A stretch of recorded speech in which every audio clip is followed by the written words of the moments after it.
Meeting is called to order. We'll stand for the pledge.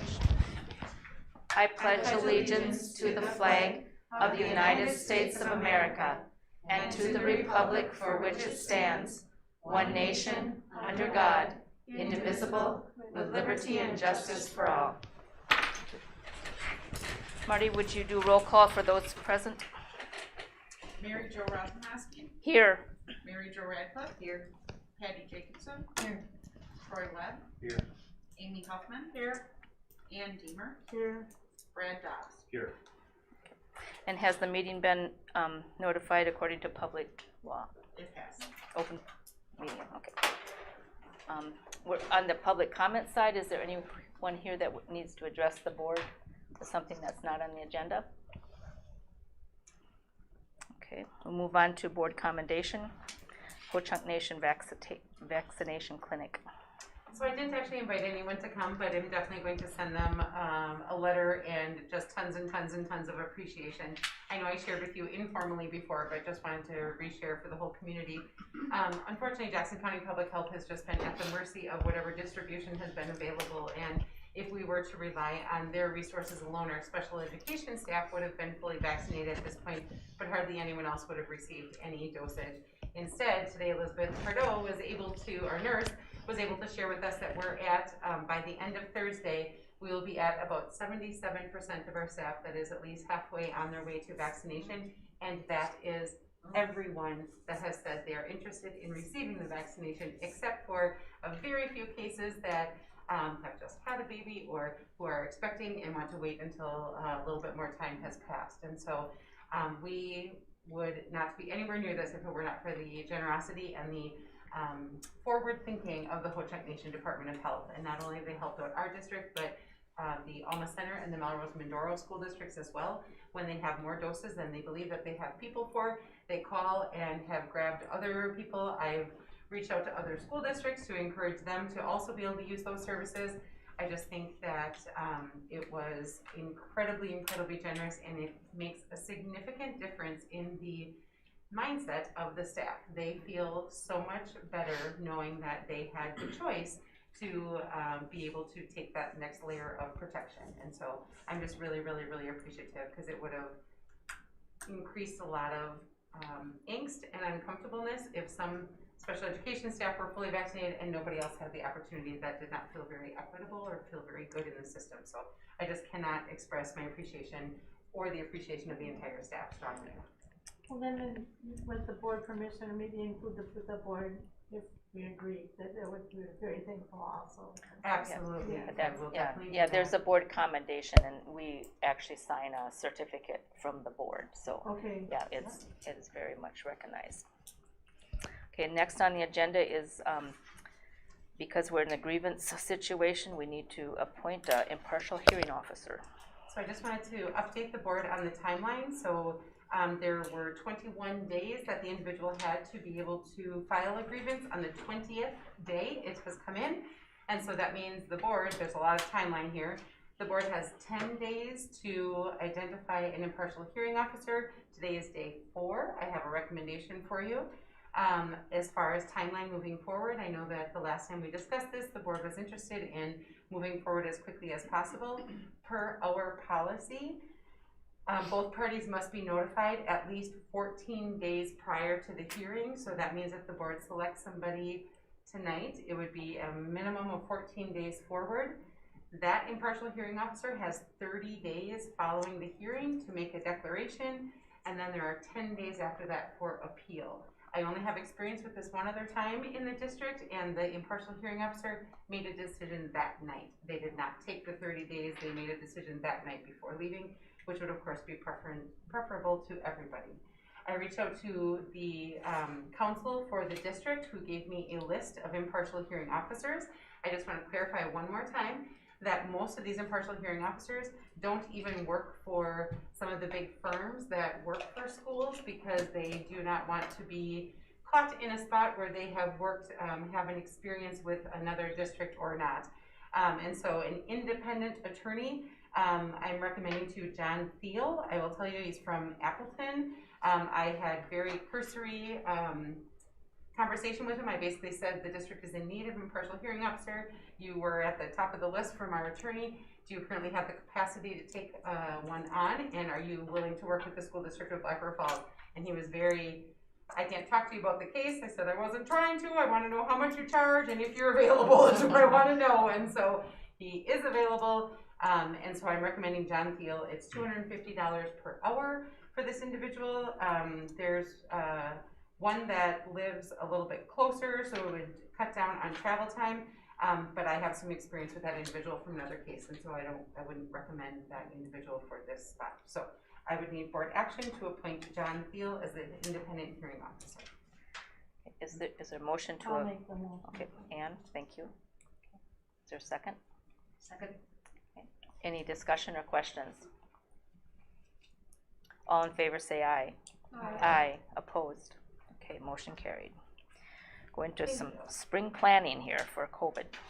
And so just to wrap that up, I will notify him after the hearing tonight, and then he takes over and he contacts the grievant and their attorney and our attorney and sets up a date for us. You aren't involved in that night, and they establish that timeline for us. So just so you're clear what the next steps are. Okay. All right.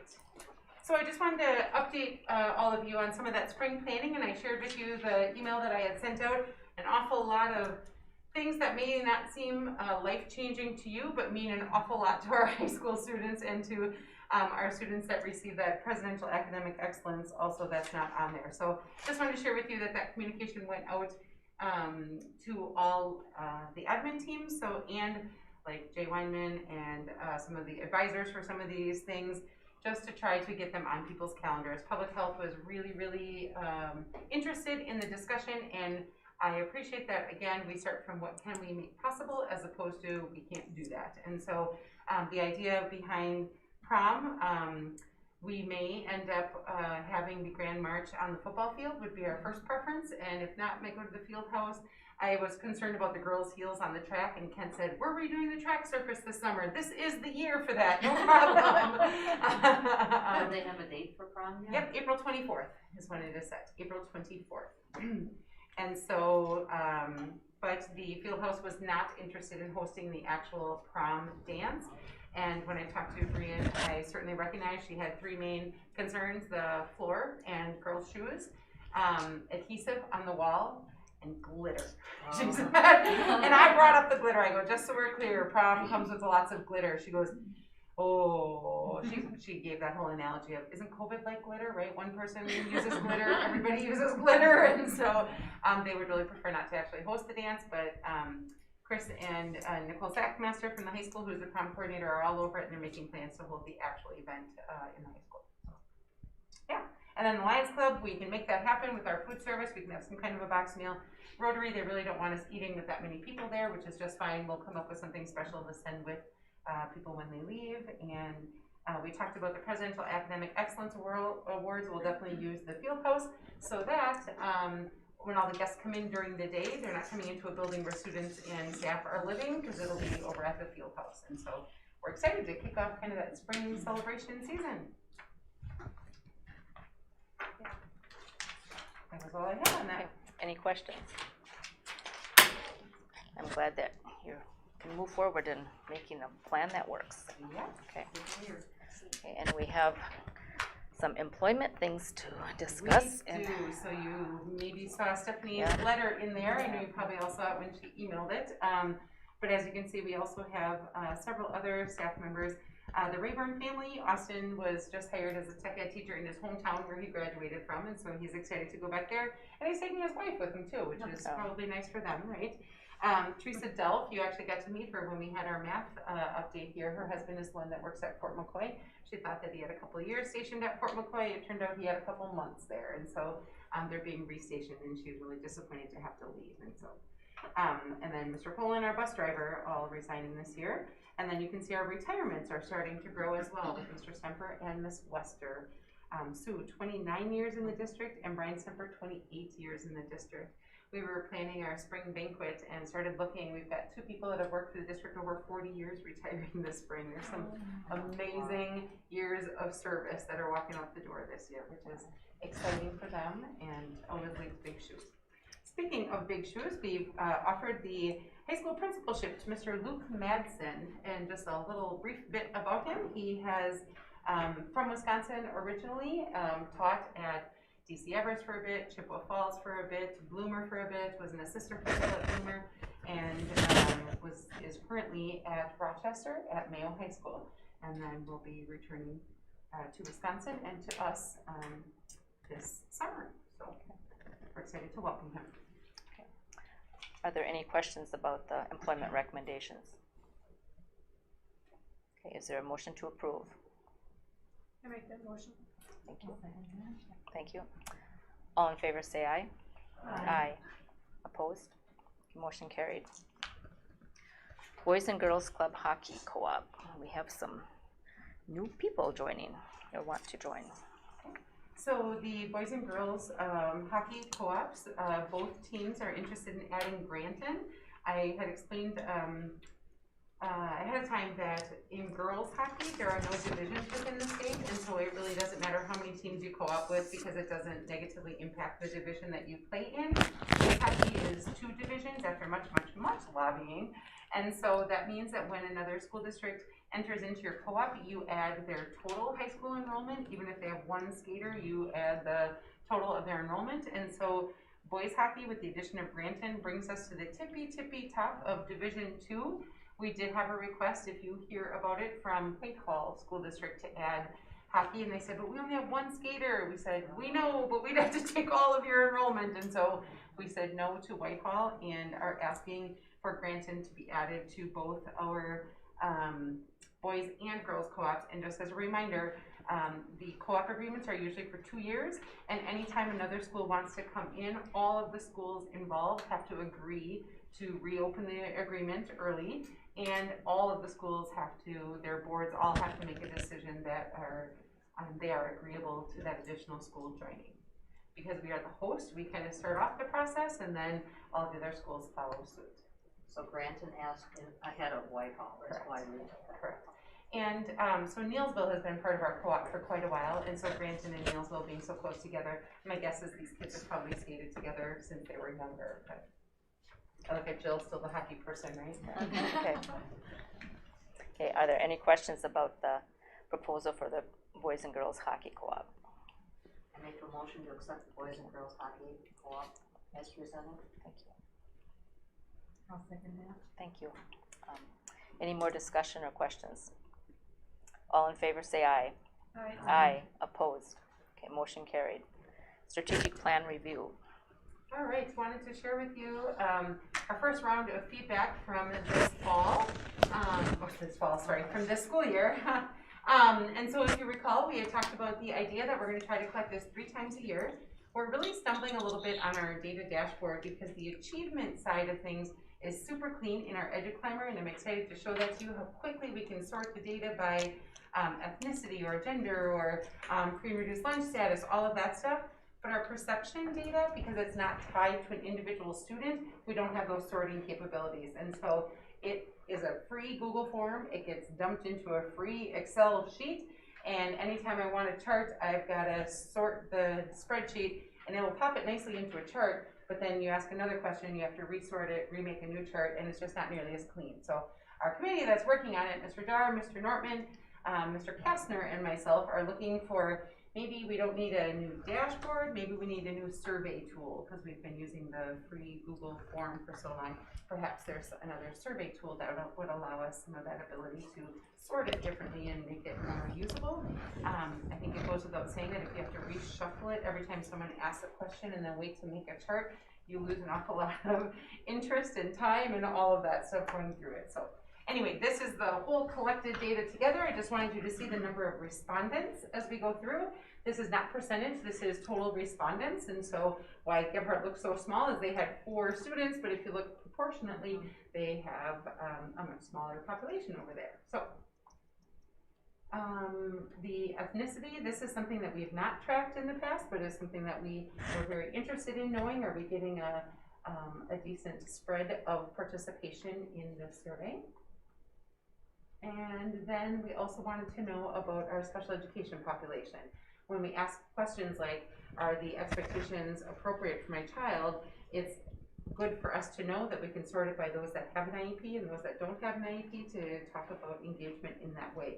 It makes sense that Gebhardt would have 100% of those respondents with an IEP because not all, but the majority of students at Gebhardt do have an IEP. When you look at the percentages across the way, our percentage of students that have an IEP is approximately 17%. And so the responses, again, are pretty representative of our district demographics. Okay? Yeah, go for it. All right. So we asked, I feel welcome at my child's school. You can see strongly. And I think that this is interesting to point out. Parents weren't allowed in the school this year, right? And yet well over 75%, at or above 75% across the board, still felt welcome in having conversations about what happened at their child's school. So I think that's great. Feel I can communicate with my child's teacher in a way that works for me. And I think this is something that we're going to talk a lot more about when we get to middle school, high school, and what parent-teacher conferences should look like, right? I think that we've found for years that the traditional format is really serving a great purpose at the elementary level. But as we get to middle school, high school, parents have so much data at their fingertips that they're just not necessarily feeling compelled to come in. And so what other ways do we need to engage them in that work? But this is good. Do you believe your child is above average, above grade level? This was an interesting question as we talk about self-efficacy and we talk about the expectations for students, and then we look at where our actual achievement is. We thought that it would be interesting to know if 50% of our students are at or above grade level, but 90% of the parents think their child is at or above grade level, we've got a different problem to correct, right? We've got to start talking about real expectations, and it's just a different problem than if that is spot on. And so this would certainly tell you that parents' expectations is inflated compared to reality. And I think that that's okay that it's a little bit inflated, because we certainly don't want any parent to be, they always say use data as a flashlight, not as a hammer, right? We don't want to use that lower achievement as a hammer to any parent.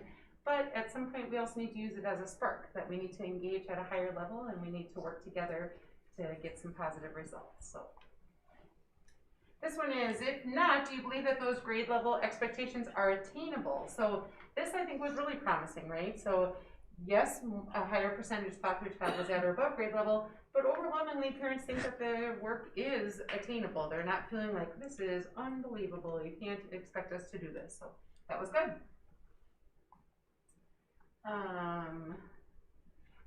We asked two different ways. Can your child get assistance when tasked with an academic challenge? That is this one. So can your child get assistance when tasked with an academic challenge?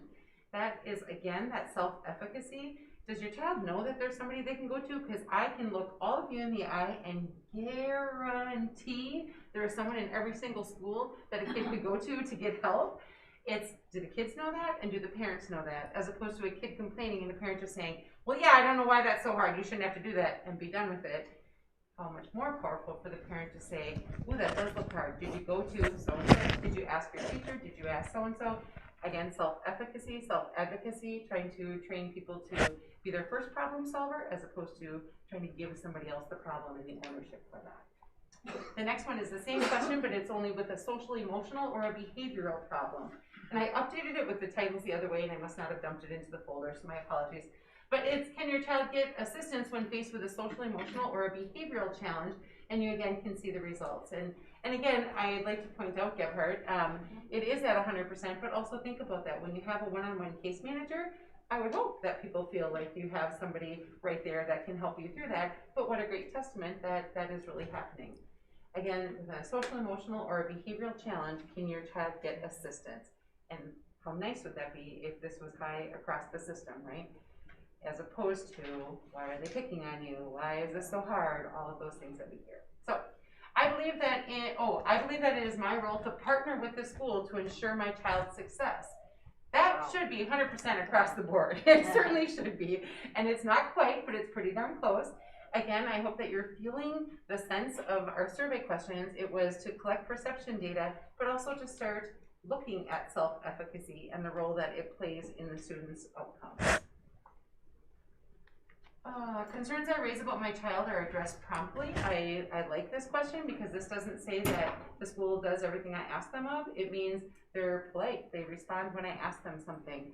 I just share that we still do have some staff that feel like we have such a strong emphasis on customer service that we lower our expectations. I saw that one time on our survey this year, and I always take this opportunity to mention it. We're not saying we make all parents happy. We're saying we address it promptly, meaning we're not going to ignore you and then try to make you happy later. It basically, you can disagree respectfully, and this is really if parents feel listened to, I guess. Staff have high expectations in their classes and across subjects. Just about that one. I would recommend the school district of Black River Falls to other families. This has been a tough year, right? This has been a really, really, really tough year. And I think that particularly in this year, we've heard a lot more of that concept of the grass is greener, right? People who are elsewhere who look at our virtual programming say, oh my gosh, that's the greatest, that's so much better than where my child is at. Yet, when you're here and we are pushing expectations and we are seeking that engagement, it's easy to say, boy, across town, across the county, they just gave you a packet and told you to work on that packet. That would be easier. So this is a really tough one to chase all the time, but part of our strategic plan is that school pride, right? That we want people to feel connected and engaged and proud to be a part of our organization. So this is a strong part of how we measure their sense of pride in being part of our organization. It's tough so those of you that have seen these results over the last couple of years, we always used to do a 4-point scale, now it's a 5-point scale. So it's difficult to compare last year's scores to this year's scores. We went with the 5-point scale because we had lots of discussion about fence riders. I personally would rather force people to get off the fence and either be positive or negative, but there was strong advocacy for allowing a fence rider. So I caved, and here we are with a 5-point scale, which is fine as long as we can now measure progress moving forward and or lack thereof. So I think that's the last one. Perfect. Any questions about that first round of feedback? So will we do this again at the end of the year? Yeah, that's our hope. You saw that we had pretty low response rate, about 40 families from each of the schools other than Gebhardt. We'd like more than that. However, that would be enough to be statistically significant, so we're okay, but it's that challenge of wanting feedback to know if you're growing in the right areas, but also not asking so often that people get disengaged and won't fill out the survey anymore.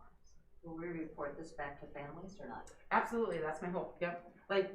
Fix those titles, and I honestly think that I would probably send that out in a school messenger, sharing with them what the views were, and along with an action plan. So here's the areas that we noticed that were low, here's what our plans are.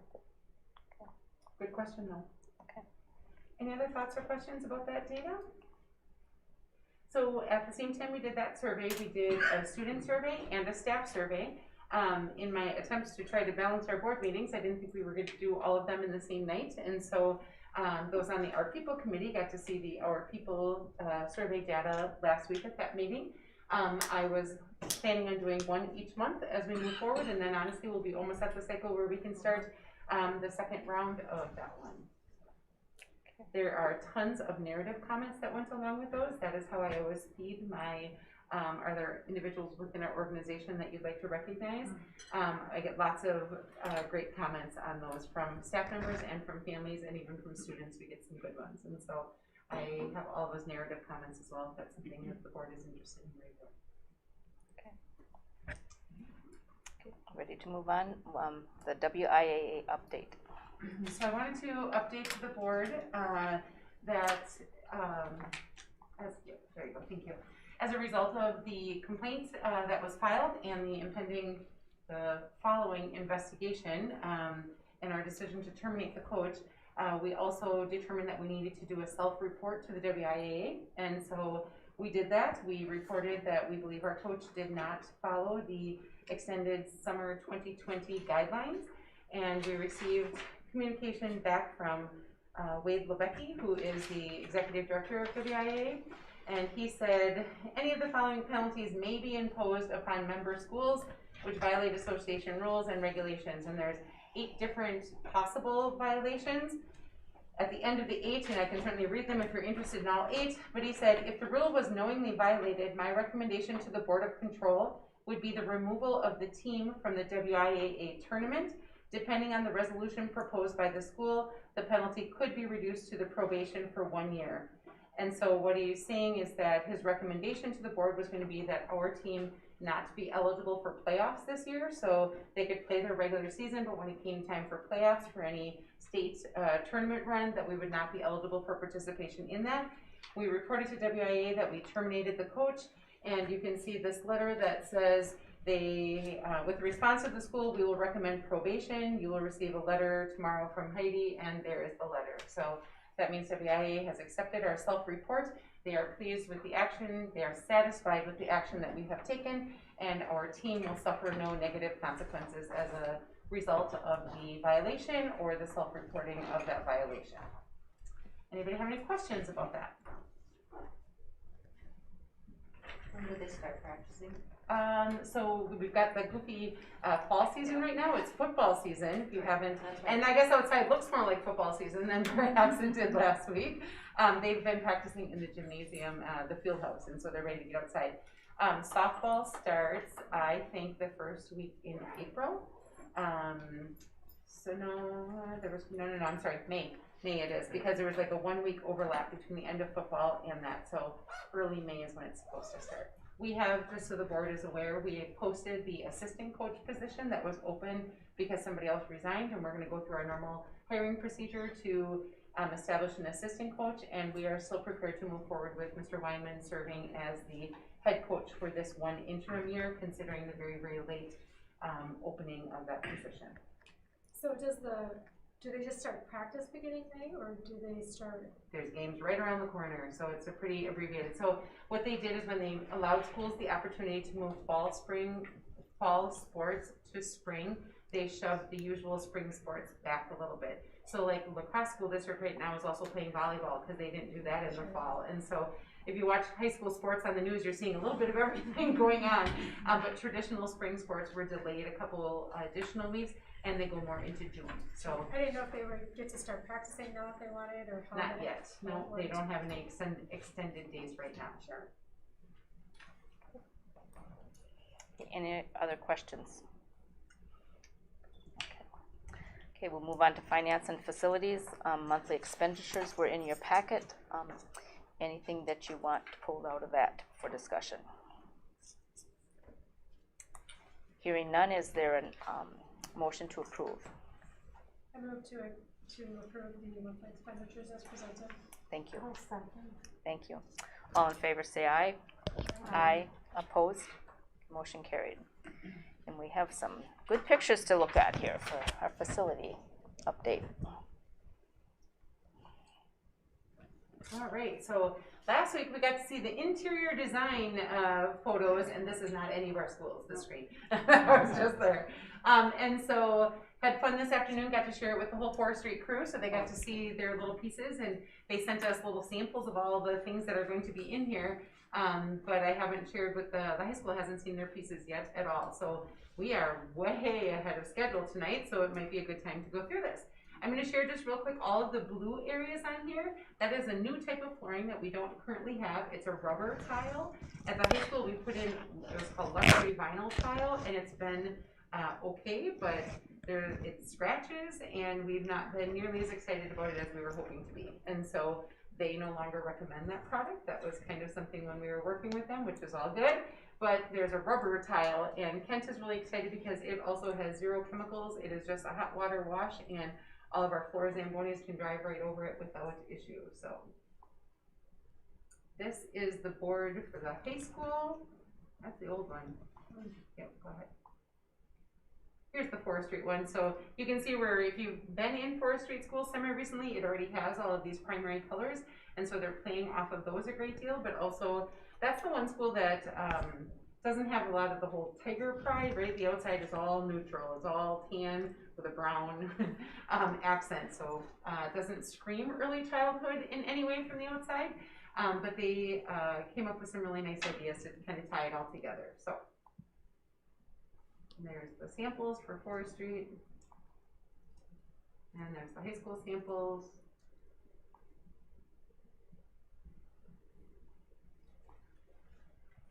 So in the high school with the flooring, be that new rubber stuff that they're recommending? The new area, and it'll tie into where we have the LVT. Was forestry just blown away when they saw this? They were pretty excited. Melanie can share, they were pretty excited, yeah. So this is the entryway, and so the office area, we have two people that sit there. They've got a flat screen there for announcements of the day or reminders or anything like that. We could either do a logo or something like that as opposed to the welcome, but there it is. And so this is, it's kind of hard to picture.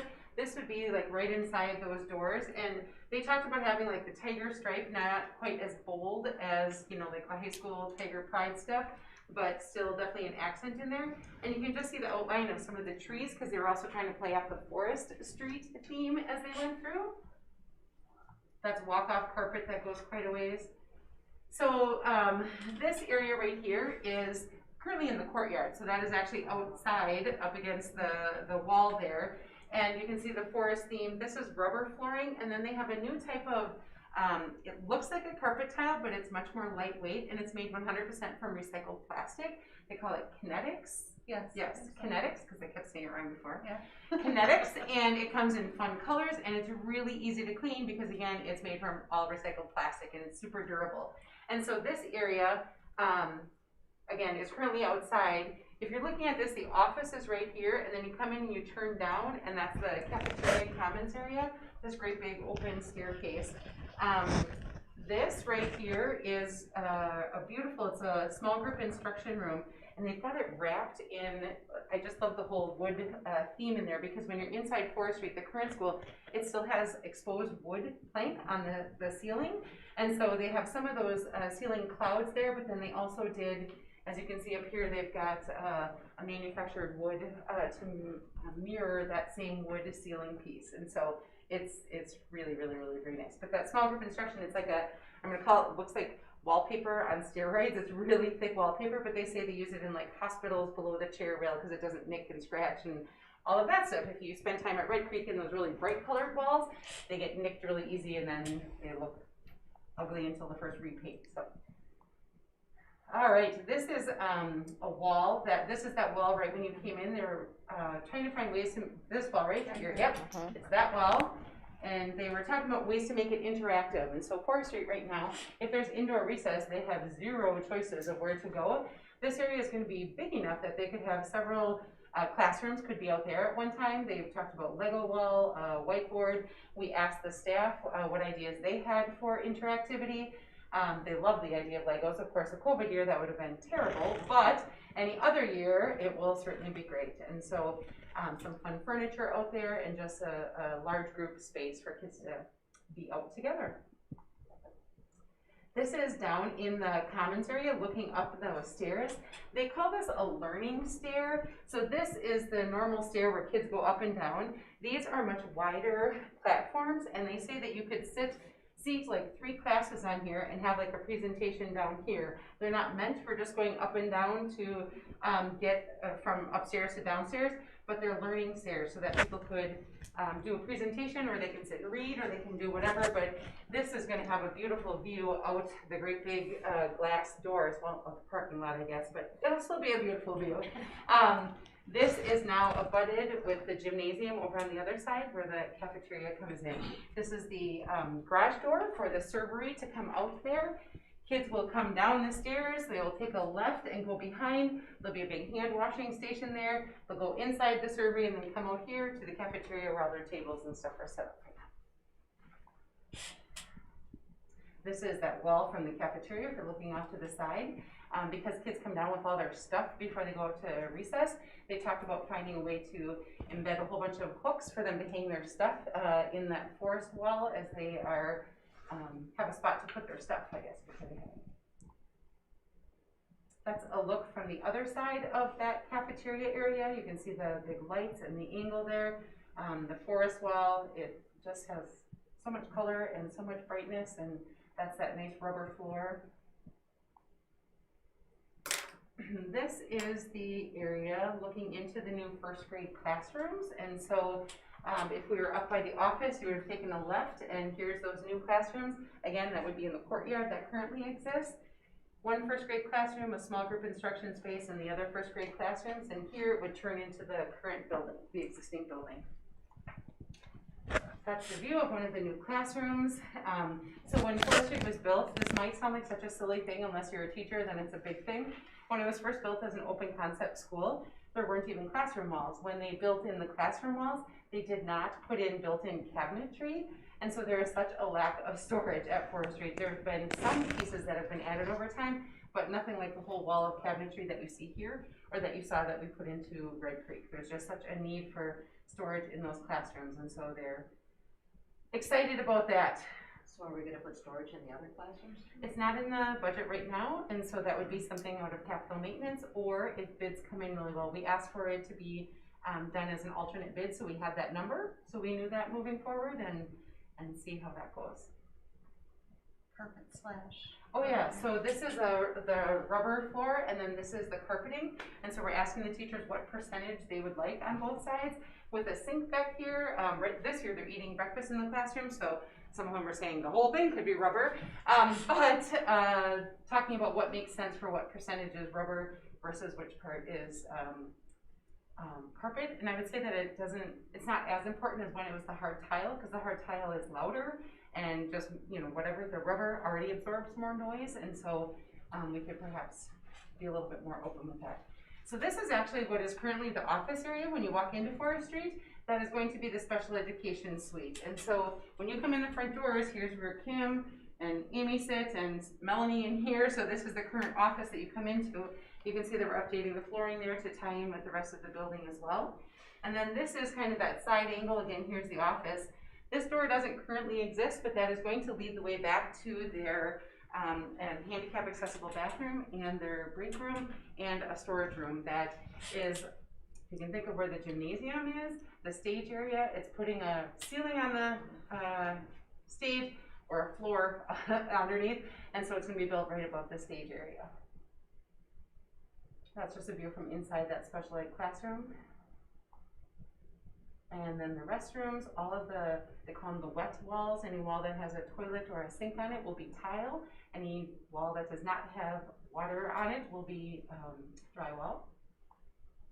And then there's the gymnasium, and this sample flooring was my favorite piece of sample that we have, and now Melanie's got it. I was trying to show somebody today in my office. It's it looks wood grain and beautiful, but it is this thick rubber padded. It's going to be just a beautiful multi-purpose type flooring in there. Again, that can be totally cleaned with the floor Zamboni and with just water as it goes through. And so you can see the sound absorbent panels up on the side, still doing kind of the tiger stripes with all the bright colors. I think, yeah. And then we jumped to high school. So I don't know if you guys noticed, but it jumped out at me right away. When we did the LVT on the floors up at the high school, we did those cool tiger stripes. Because we're switching to the rubber floor, there's not really a counterpart to that. So they put the tiger stripes on the wall and then left the floors to have the other rubber. So this is actually where the tech ed, so the football field's over here, the tech ed entryway, and you go into the west, by the west gym. This would be the end of the west gym. The art room is right off to this side, and then we've got walk-off carpet going really far in there because everyone will be coming from the parking lots and so forth. So this is that area that is art room, choir room, band room is the area that we're looking at right now. And so this is the art room. Boy, she has had a lot of fun designing this. This is that pottery wall so that there could be wheels on this side and then wheels, so you can see wheels on both sides of that. Lots of storage racks for the finished projects. There's storage that they can put their half-finished projects up on the shelves, but then you can see them from the hallway like they're on display, so it can serve as storage, but also showcasing to people what they've made. There's lots of storage in that area, and there's like a wet closet and all kinds of vocabulary tools I didn't know you needed for art, but there's a lot of them in there.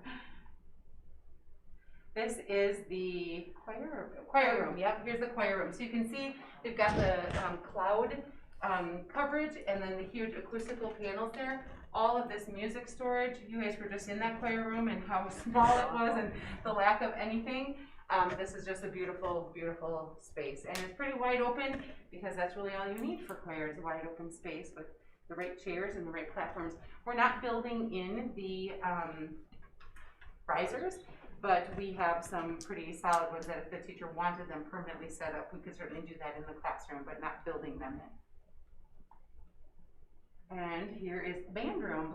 So the choir room would have that same natural light. Again, think about where they are now in those internal rooms, and they're going to move to these beautiful open light spaces.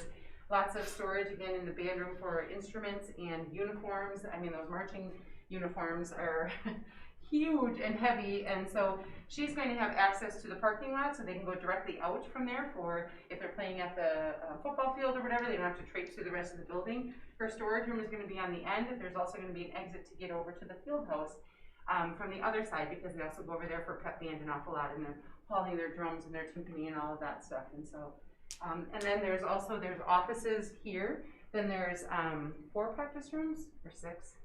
6 practice rooms here. So from this side, from band, you can see them. From the other side, they connect. And then this is a small group ensemble room that you could get a group of, I think it was about 20 singers or about 12 instruments that could practice in that small group ensemble room as well. It's beautiful, yes. All right. Yep, there's the practice rooms. So these are the soundproofing panels for the practice rooms. It is just a really, really, really thick felt. They said that the drywall itself is not going to do it, nor are the panels that we suggest up on top, but a thick felt that she suggested, one full wall in each practice room would be that thick felt to help stop the sound. Oh, this is Julie Tedens, who has such a unique bit of work coming out of her classroom. So she does the traditional English class that she teaches. She also does the writing and the yearbook and the paw print. And so she is the one area in the high school that has a Mac lab as opposed to all HP. And so the Mac lab would be all along this back area here. And then she still has room up front for traditional desks for students that go in there for English classes and such that don't use the Macs.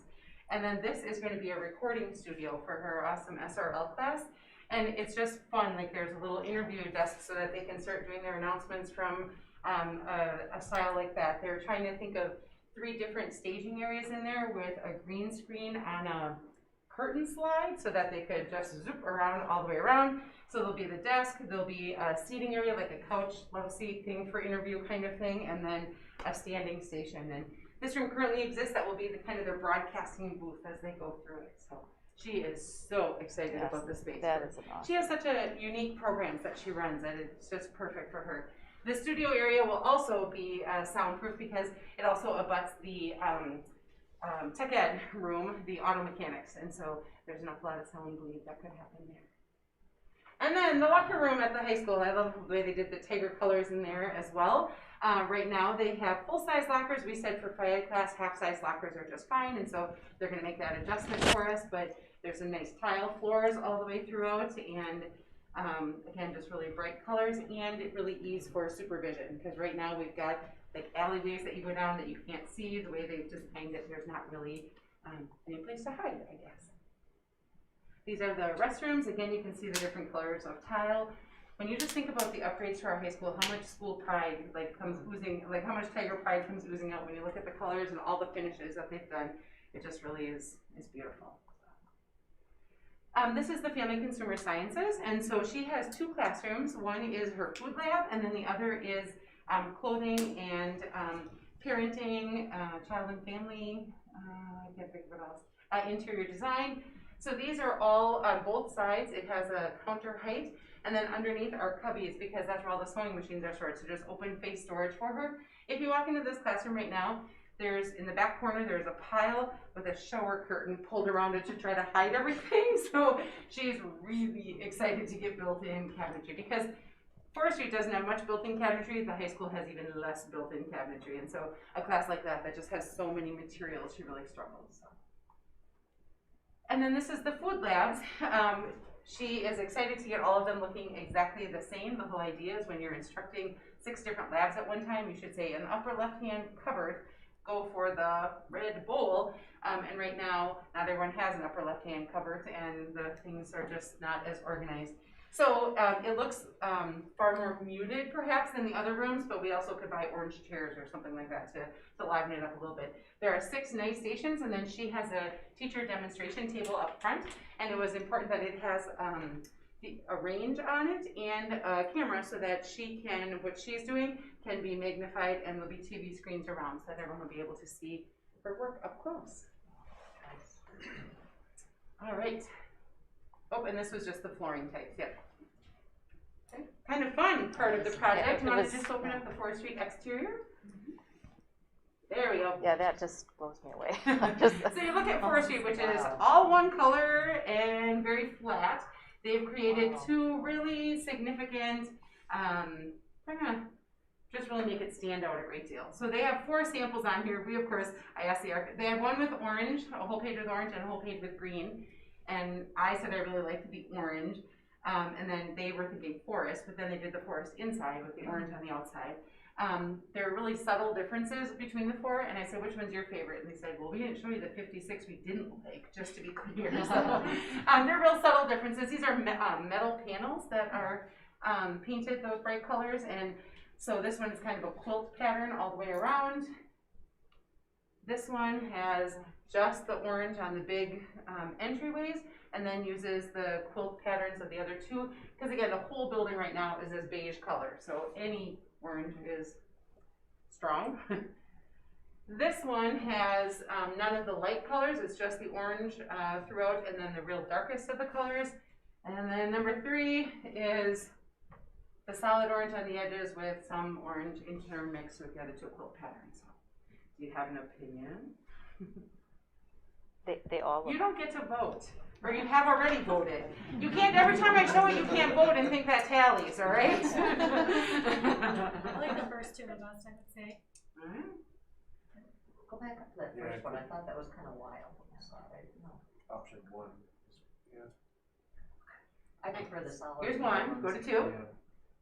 2. Yeah, exactly. The eye doctor one. Uh-huh. Yeah. This is 4. Boy, it's hard to say. And here's 3. I just don't like 1, but that's not. Probably some people like 1. Not me. I But some like people do, yes. The good news is we're not ordering those panels in the near future, so it's not like it's a critical today decision. So how are you going to decide? To be honest, almost everybody on the core planning team already agrees on one, and so we're just going to keep sharing and see what people think. So I have a question about the inside. I remember we had people in the shower for an office. Yes. Is that, and that is? So they didn't have pictures, those nice finished pictures, they didn't have that down there, but in another time I shared, do you want to go to the folder and look at it?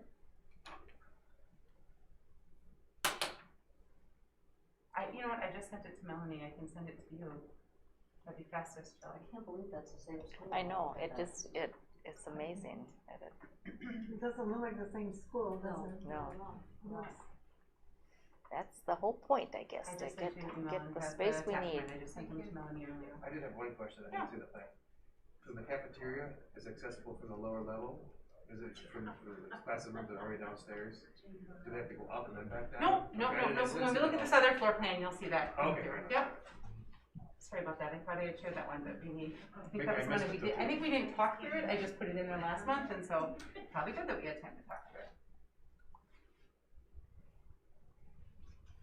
So just as she's looking, a reminder that for this summer, we really are thinking it's just going to be HVAC, but the good news is by next fall, we think the middle school and high school will be completely climate controlled, so that's great news. And then by August, we think the staging and the initial bringing of all of the big equipment will be in place and ready. It's going to be a significant challenge parking in both of the schools. Parking is already a hot commodity. Kent and Jill and I have been meeting with 2 folks from Myron about how much space they need for their work trailer and contractor parking and then the staff parking piece. And so we're going to be very, very, very tight. We're going to meet with the city to talk a little bit about what we could do up on Forest Street because all of our buses currently park in there and there's no room for all of that work plus the buses. All right, so just to orient you, this is that front when you come in, this is the main office, right? We saw those 2 pretty desks and so forth. Then we came down and we took a left. We went to the new first grade classrooms, which this is how we connect to the old building, so everyone knows where we are. When we kept walking straight, this was this interactive wall with all the cool forest things on it. Do you want to keep scrolling and go down to that? This is the current office space that we're gonna, ooh, sorry, that's right. This is the current office space that we're gonna move the wall down a little bit so that those become kind of small group instruction rooms there. And this, so 2 special ed teachers are gonna call this space home next year. This is where I said you can enter to get to the ADA accessible bathroom or to the staff workroom or all the way back to the new building storage that's being created. This bathroom is going to be large enough to have one of the motorized changing tables, as well as a Hoyer lift able to go from the special ed classroom into here. We have several mobility impaired students identified from birth to 3, and so we know in the next couple of years there's going to be a significant need for that. And so again, this is the current office space. Adding this ADA accessible bathroom will be a very, very, very big deal. Right now that happens in the special ed classroom and they pull a curtain, which isn't, because the kids are so small, that's not terrible, but we would really like to get district-wide where changing is only happening in a very, very private, secure space, just for the dignity of all involved. And so we're excited about that possibility. Okay. Here is the lower level. So, do you want to actually go a little bit further? Start from the other end. Here we go. So these are the current locker rooms and the shower stalls. And so this one is occupational therapy and physical therapy. There's enough room for a teaching station, a table to work, and room for them to get around. It sounds ridiculous because they have a shower stall, but they didn't have a running sink in that current space.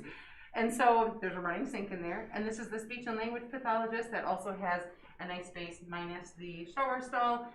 And then an adults-only restroom, and that's a funny thing to think about. We all take that for granted, but if you are a teacher at forestry, particularly a male, they say that you go into the restroom and pretty soon there's heads, "Hi, Mr. Thorough!" And so they're kind of excited about some adult-only restrooms in that building. This is the stage area. So right now, you come in and you have to go up to the raised stair, and that's where all the adaptive PE equipment is. Again, that's particularly, primarily for our mobility impaired students, and we have to carry them up the stairs. So stairs are going away, flattening it. This is going to become a separate adaptive gym area, the PE office, and storage. So the storage can be for the adaptive stuff and for the regular PE stuff, all leading into the gym. There's going to be a wall dividing, put a double door there with glass so that you could see into both of those areas while you were there. This is the long hallway. You asked me a question. Oh, so if you're in these classrooms down here, this hallway right here will take you right down to the cafeteria. And in fact, that's the hallway that they currently take to eat, except they stop and turn in the gymnasium, and now they'll just keep going. This drawing still has access to the restrooms from the gymnasium. Our most recent one does not. We've done away with that. So from the gym, you will just have the mechanical room and the storage room, and then none of this will be available from the gym. And the PE teachers would strongly prefer not having a restroom attached to their gym. There's one right out the lower door, there's one right around the top door. They just don't think it's necessary. So students will come out. This is going to be reconfigured some. We don't have the most recent drawing. In order to get enough stalls that we want to be able to have, and for ADA accessibility, we must have a single hand washing sink in there. But at 4th Street, they very much prefer the large group hand washing stations. So underneath this learning stair, so the kids are going to come down, come through here, and go in there to get their lunch, and then come out. There's going to be one of those large hand washing stations kind of under those learning stairs. So if kids come in right from recess, they could wash their hands and get right in line. Even in a non-COVID year, it's nice to train kids to wash their hands more often. So that piece will be in there. These are the learning stairs. These are the areas where you look up and down. And so this is the receiving. This is all that lowest level. All of this is kind of digging into the side of that hill there. And you can imagine the massive retaining walls that are needed with all of that steepness that comes there. So I think that covers all of it, right? So I have a little question about the flooring. You had mentioned that the luxury vinyl tile wasn't quite As luxury as we were hoping. functioning the way you probably had been hoping. So was that a product that didn't have a long-standing history behind it so that we knew what was happening? So, and you can certainly add if you have other thoughts. We noticed that some of the damage to the LVT was our own error. that sometimes on the slope at the high school, our custodians were not using other equipment. They would just stay on the floor Zamboni, and when the tires would skid, it would cut into the top of that surface. They shouldn't have been doing that. They should have used another tool to do that. I will say there's other areas where we have extra doors, like when we added on, the doorway was still there, it scrapes into that flooring pretty easily. We knew that it was softer than the really hard tile, but it also was so less maintenance that it outweighed. And so what I think we need to do is change them out more often, as opposed to letting them sit there looking not great. If it's that inexpensive, we can just heat it up, pull it out, put a new one down, but we kind of wait until summer to do most of that work. And so I think that's just a conversation that we need to have, that it needs to happen more often when there's significantly damaged ones. So the cost was less. It doesn't scuff from normal wear, from like people walking, and it definitely dampens the sound some. I mean, it does a lot of things they said it was going to do. It just, the high school, it looks very rough. Red Creek, it's not nearly as rough as it is at the high school. So I don't know if part of that is use. And At the time, it was a little bit newer product. They had used it in another school, but not for years, right? So they didn't have enough So what's the experience history with it. behind the rubber flooring? that's what we've asked. And so we've asked if we could see some schools that have had it 5-10 years and see what it looks like. And so that's part of our ask right now. Right, so we can all learn as we go forward. Yeah. That's the other toilet there, isn't it? Oh yeah, that's the other, well, kind of. Yeah. That's still gonna come out, but that's the layout of the change bath. Any other questions about that? Yeah, it is. Very Good. very nice. Okay. We'll move on to our budget recommendations. Okay. So, I'm gonna start with this. So, just so that you understand what you're looking at, each year when we come to the budget conversation, it is this ongoing discussion over what is the magic number of student to teacher ratio. And in a easier budget year, we don't have to talk as aggressively about it, but when we need to make some significant reductions, it becomes a very drawn out conversation. I would say administratively, we have spent easily 10-15 hours each budget cycle trying to talk about what is the right number of kids to have in a classroom. So what does research say? Research definitely says that smaller class sizes are better. However, 30 to 20 for sure, 20 to 18, 24 to 22, there's not a lot of research that would pinpoint exactly where that magic number is. When we were a SAGE school district, SAGE dictated first 15 to 1 and then it became 18 to 1. And that was K3. And that brought a lot of value to our conversations when we had to look fiscally. So if I'm a third grade teacher and there are 7 third grade teachers and I look down and there's only 6 kindergarten teachers, I can assume that in 3 years, someone's gonna have to leave my team and go somewhere else. And it created this, sometimes it was looping, sometimes it was a teacher that has been at this grade level for a while but is super excited to try something different and wants to go to another grade level. And it just happens so much more naturally. Since we haven't been a SAGE district and it's been up to us to decide what our class sizes are, it comes with so much angst. The principals come to the budget conversation and their teachers are saying to them, are we gonna lose a teacher? Are we gonna lose a teacher? And it's just stressful and yucky all the way around. So we said, how can we be smarter about this and relieve some of that and get back to something that feels more predictable? And so after much discussion, we decided on these ratios. I will tell you that absolutely every principal would have loved those to be smaller, but we also had to look at what is affordable.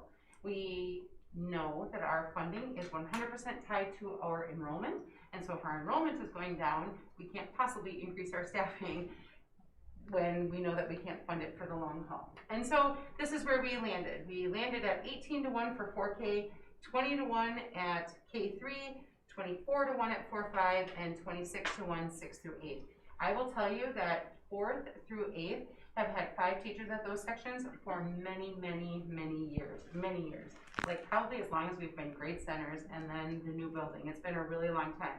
And so that means there's been times that 4th grade has had 29 kids in a class. There's been times the middle school's had 30 kids sitting in a class. So 26 might not sound that fantastic, but at least those teachers know I'm never gonna have 30 kids sitting in my class again all day, blah, blah, blah, okay? So we went through this process, and then Jill forecasted forward. If every single kid who is currently attending our district continues attending our district, what does that mean for our staffing going forward? We have that small kindergarten group. Again, kindergarten is always so difficult to estimate. We have small participation in 4K this year, but part of that might be COVID and parents just decided to keep their kid home, or maybe it really is just a really low year. So we are anticipating the yellow being able to reduce 1 kindergarten teacher and 1 second grade teacher based off of our current enrollment. So we had to have a catch-up, a trigger, now we have to do something different, right? So what we agreed is that if there are 6 sections of a grade level and half of them have 1 more, so half of them are at 21, then it's time to hire another teacher so that we bring them back below the 20. But not that we have to hire a teacher as soon as there's 1 classroom above that class section commitment. We're calling it a commitment because it's only gonna work if we really do commit ourselves to it, meaning if we get a large bubble class in, we as the admin team have to find a way to balance the budget while still honoring this. So it's more of holding ourselves accountable to making sure that once we say this is what we're gonna do, because if they're gonna go along with it when we get to reduce, we have to be willing to go along with it when we have to add. Does that make sense? Great. So as you can see, it is an up and down as you can watch that class of 100 move through there and see the reduction of staff as that goes through. You can imagine somebody looping right along with some of those groups, as well as you can see that group of 140 move through and watch the ads as that moves through also. Questions about that?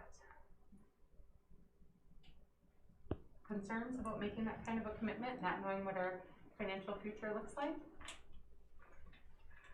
I'm assuming if things change dramatically, it can be changed. Yep, it would have to be a pretty significant change, so. But yep, I think if those ratios seem to be acceptable, it makes a lot of sense for the predictability of it and reassuring for people to know what's coming down the pipe. Exactly. Yep. All right. Okay. So based off of that, we have some recommendations for you. You can see that number 3 and 4 have already been brought to the board in, ahead of the rest of this.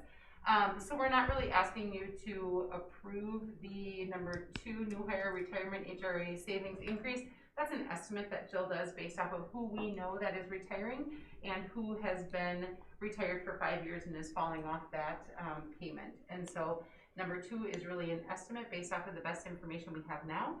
As soon as we get a new retiree or hire somebody for those positions, that locks in their salary and that may adjust the savings that we see in number 2. When we hire, I don't tell the principals you have $43,000 to hire a new person. We don't hire in that way. We look for the highest qualified candidate and then work to arrive at a salary that fits within our system. And so the other pieces are the capital maintenance budget, number 5. I hope that makes some good sense. I just would remind everybody, with 2 successful referendums in a 7-year period, we are just catapulting forward in our capital maintenance projects. That doesn't mean that there isn't still more work to be done. As we talk about when will we upgrade the rest of the flooring, when can we build in more built-in cabinetry, right? All of those pieces still exist. Remember that we also still have the Fund 46 that we've been putting end-of-year dollars into for several years for capital maintenance, and that sum continues to grow. But when we cut $50,000 out of the capital maintenance budget, it's not just for this year, it's out forever moving forward. And so I just want to be clear, we really believe that that is still very feasible and manageable. The consultant budget, you may recall that when we had a year where we qualified for some additional aid, the high poverty aid for the first time, and our open enrollment took a significant swing in the right direction. We had some dollars to allocate mid-year, and we ended up purchasing some consulting services with some instructional coaching and some professional development. We have since hired instructional coaches in our buildings and believe that we can make a reduction in that consultant budget pretty safely without a loss of services. And then number 7 and 8, those are those adjustments to bring us in line with the class size commitments. I'm sorry, the Forest Street Secretary our historical memory isn't great. We're not sure how that one is at 6.75 hours when every other secretary is at 8 hours. And so that dollar amount change is representative of making that position a 8-hour secretary like the rest. My guess is at one point the individual we hired for that job wasn't interested in 8 hours, and so it just never got caught up. And the current individual is, then I'm assuming. And Melanie's very interested in having an 8-hour individual there. Do we anticipate that the 2 teacher reductions will be through retirement or some? So we already have one opening in the elementary pool with that Alyssa Rayburn leaving in 4th grade. Okay. I'm going to talk to you next about our Essar Funds and something that we would like to be able to do. Knowing that we have the Essar Funds coming in, we believe that there'll be a seat on the bus for everybody. We're hoping we don't have to do any layoffs, but we know for sure we have an opening in the K-5 pool already. And then the top one, I'm sorry, I jumped right past that. That was the increases for salary and benefit. That was the 2% salary increase, and as of yet, unknown what our health insurance is going to be. We keep nudging, and they keep saying it's looking good, but they haven't told us how good, and they haven't locked that in yet. We were told 2 weeks, and I think that was like 13 days ago, so it should be soon before we know what that number is entirely. Questions, comments, discussion? Just a reminder that we have been talking about Essar Funds, and I'd like to jump into that conversation next. We've been trying very hard to keep those conversations separate because this has to balance as our forever going forward Fund 10 budget, not to be influenced by one-time money. And so just want to be very clear that we have something balanced. Remember that it is also the year of the biennium, and so that means that there may be, this is based off of some predictions, a $0 per pupil increase, and so that depends on what the final biennium budget looks like. I think I shared this before, but just to reiterate, the federal government in the Essar Funds that have been passed on, states have to maintain maintenance of effort, meaning if they can't reduce how much they were spending on education because of this influx of federal dollars, they have to at a minimum maintain what they were spending on education. So they don't want the stimulus funds for districts to supplant state funding. And so this is probably worst case scenario in the state budget, and if anything is awarded on top of that, that would be additional revenue in our ongoing Fund 10 sustainable dollars. The admin team definitely has more items than number 9 on here on our list, but it was not prioritized by our team because we got to a black number out of the red and decided for now that's good. We will go through the rest and still do a prioritization so that if the state budget does change and we end up with additional Fund 10 dollars, we're able to quickly make those recommendations to you as well. All that makes sense. I feel like it's a lot of moving parts, but trying to give it to you in a way that makes sense to you and feels like you can follow the dollars or lack thereof. I see some nodding of heads. Is everyone good?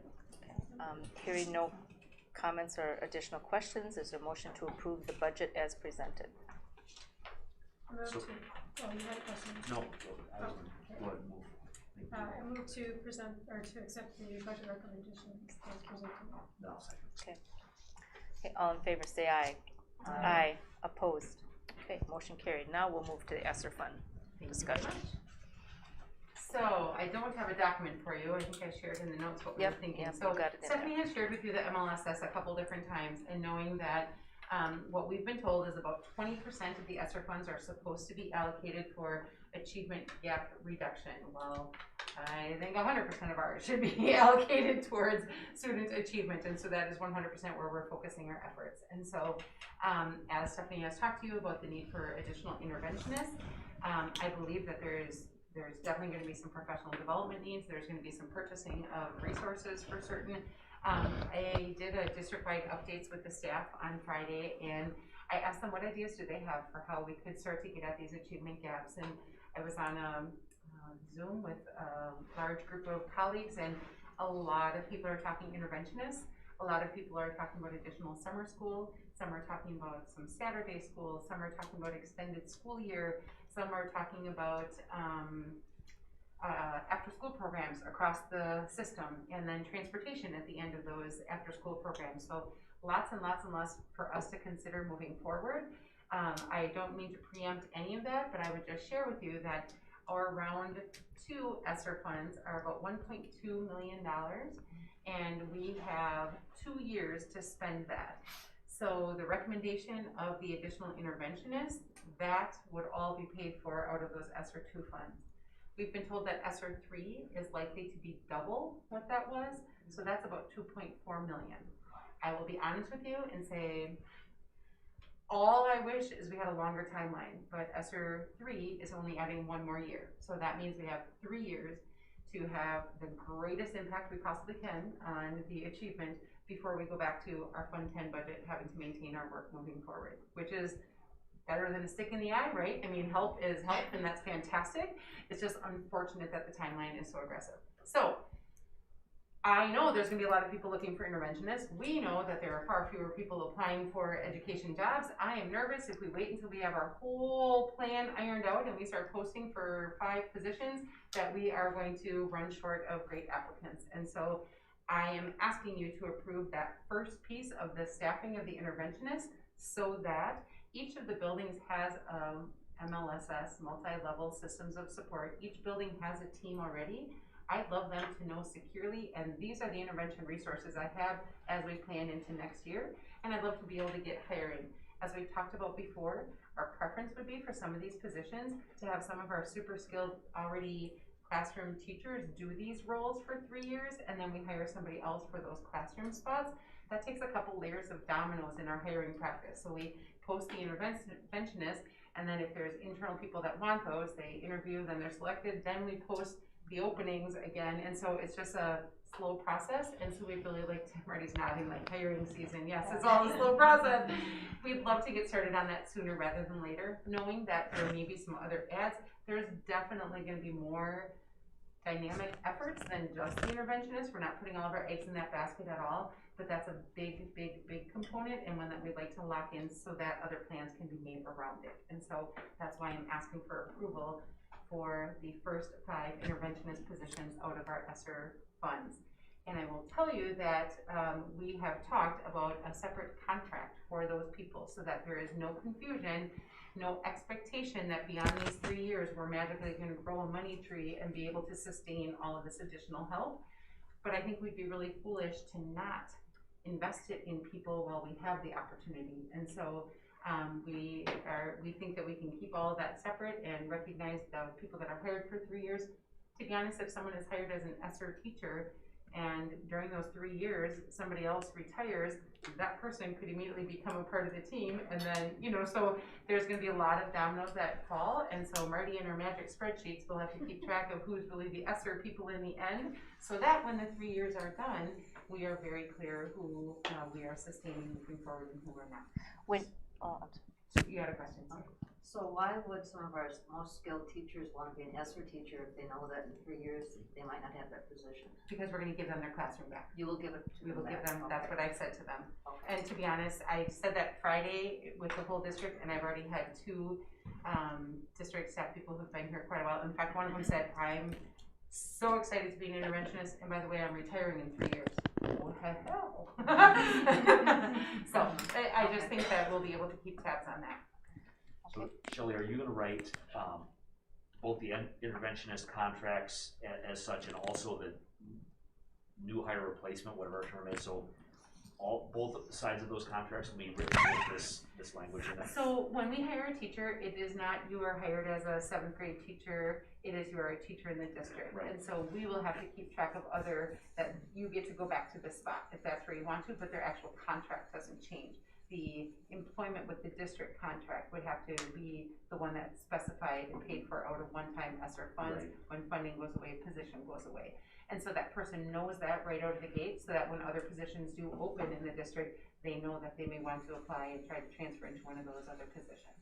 The contracts will still remain for 1 year, but for They will be just like the other teacher contracts, except it will be very clear they're paid for out of Essar funds, which is one-time money, and funded only until that one-time money goes away. Okay. So we've been told that by September 24, all ESSER funds need to be expended. And so of course we had to ask for like, so allocated, like if we hired a staff member at the beginning of the year, we could pay him that the whole year? No.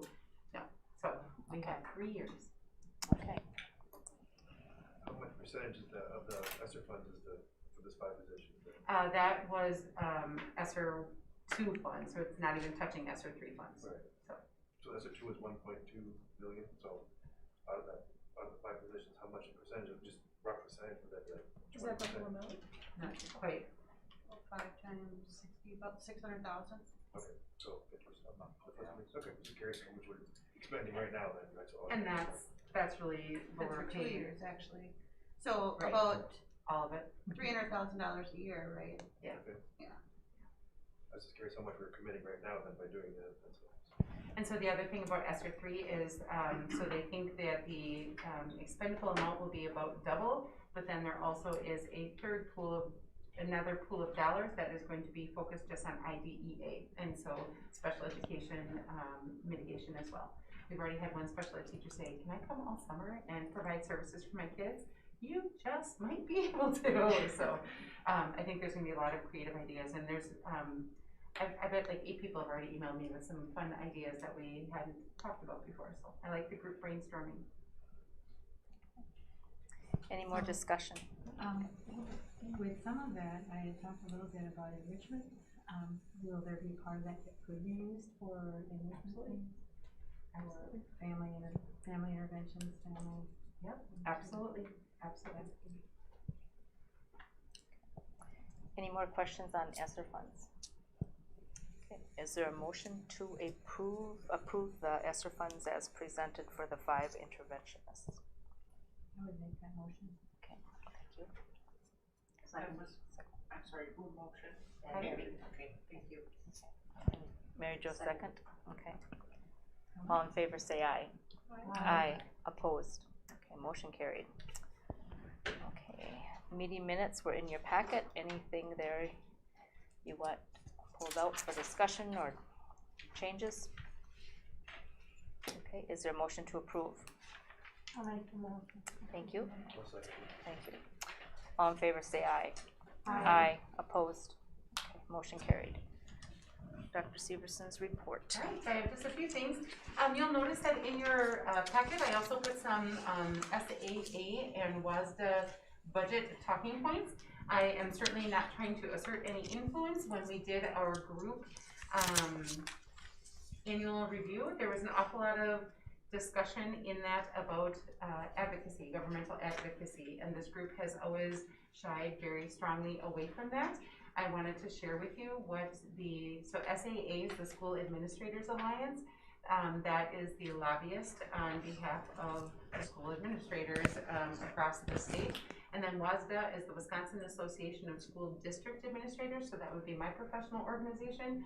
Those other talking points are meant for us to be able to have an elevator speech when people ask about the state budget. And so I will just share with you that there has been an awful lot of conversation amongst our organization as to whether it is appropriate for individual districts to be lobbying for their own best interest versus how do we lobby elected officials on behalf of all schools as opposed to our individual one. And so an example would be there's a very heavy push for funding to go funding priority to go to districts that have been physically open this year as opposed to those who have not.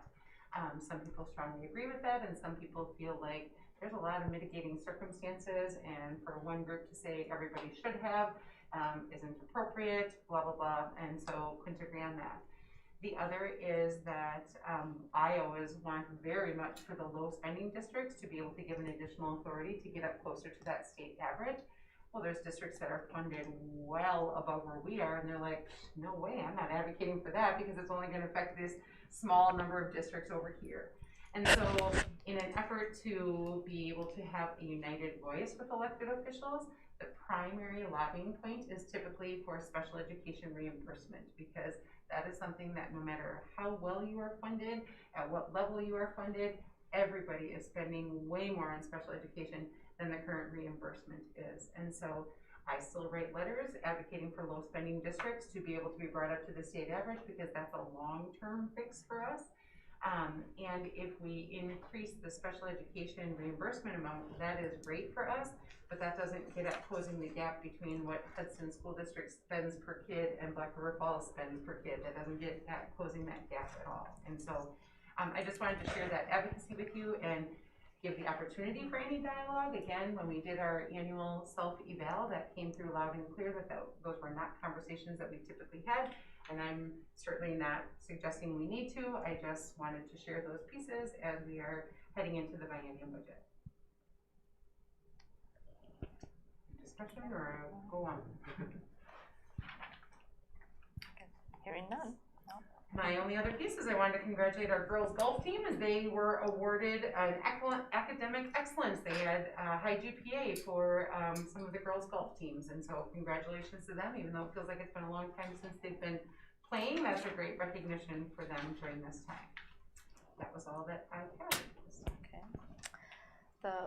The one thing that I have is I'm going to be gone Monday, April 5th, which is our policy committee, and we want to make sure that there's a board member present.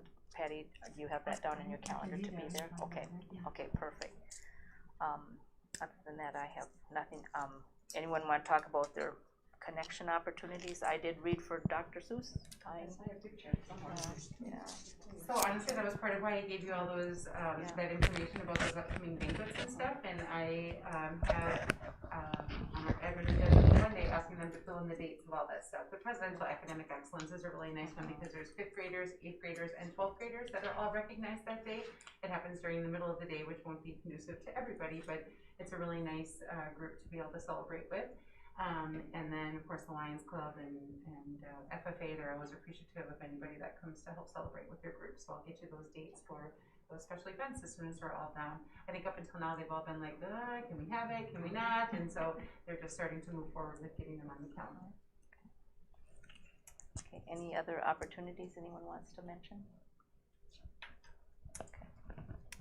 Before we go too far into future agenda items, I would just share so we have had the standards-based education sharing at the board level happening throughout. I know that you had a question. She reshared the presentation that she recently shared. Did you want more information, or do you feel like that was what you were looking for? It was kind of what I was looking for, just the process that we were going through, but I think it would be worth a board development time with our next board development meeting. I know the timeline has been extended because of COVID. Okay. But I think it would be worth a conversation for the board to kind of get a better understanding of what standards-based grading is and the process going forward. Especially because we obviously, we may have people coming on with the election. And so we will need at least one special meeting in April. I feel like we've been on a weekly meeting schedule lately, but we will need to do the reorganization is usually the last Monday in April. Yeah, we have until I think it's the 3rd week to swear people in. Yeah, well, we'll have to. There's a specific date out there, but it's I want to see it. the last Monday of the month. 28th of April. Yeah, I think it is. That's a Wednesday. That's April 28th. Monday the 26th is what I was thinking. I think that's the. Very well for me. I'd have to look at my. Could we schedule a meeting for Monday the 26th, knowing that the election will be well passed and we'll have to swear in? Well, we usually swear in the new members. We usually do that before our regular At meeting. The meeting. Yeah. And then the next one is the reorganization meeting, is that it? We've usually done a special meeting for reorganization, and then we do the salary thing. Yep. Yes,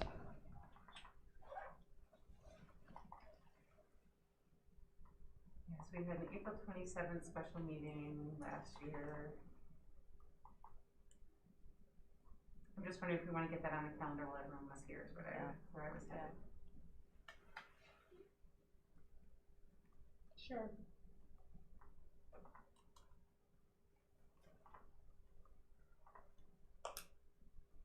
Does April 26th work for everyone? Is that at 6 o'clock or 5:30? You guys tell me.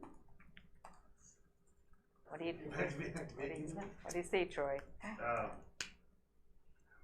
6 o'clock is always worse. I feel It's better. better. I'd like to make it time. Okay. Okay. Push it back.